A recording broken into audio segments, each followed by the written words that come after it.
મેં કામ કર્યું, નવા નવા યુવાનો તૈયાર કર્યા.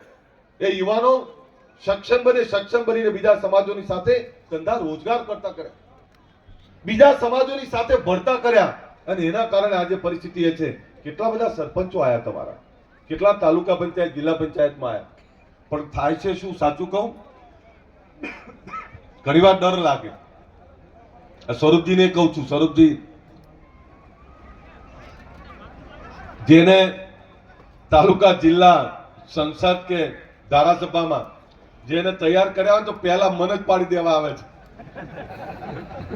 એટલે મને પાડી દે તો વાંધો નહીં, પણ આ ઝંડાને પાડી દેવા આવે છે ત્યારે દુઃખ થાય મને. ઠાકોર સેના એ સમાજનો ઝંડો છે સાહેબ.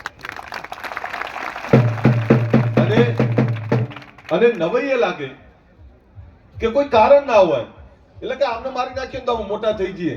બીજાને મારવાથી મોટા નહીં થવાતું. તમારી જાત એટલી મોટી કરી નાખો, તમે તમારું વ્યક્તિત્વ એટલું મોટું કરી નાખો, બીજા નાના બની જાય. બીજાને મારવાથી ક્યારેય મોટા નહીં થવા. આ મારો શબ્દ યાદ રાખજો હંમેશા.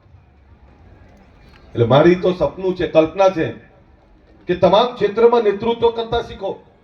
શૈક્ષણિક ક્ષેત્રમાં નેતૃત્વ કરો, ધંધા રોજગારની દિશામાં નેતૃત્વ કરો. અને ખેતીમાં પણ લોકો કહેવા જોઈએ કે આ બહુ સરસ ખેતી કરે છે. સાહેબ, ખેતી પણ ખૂબ સારી કરશો ને તો તમને સુખ હંમેશા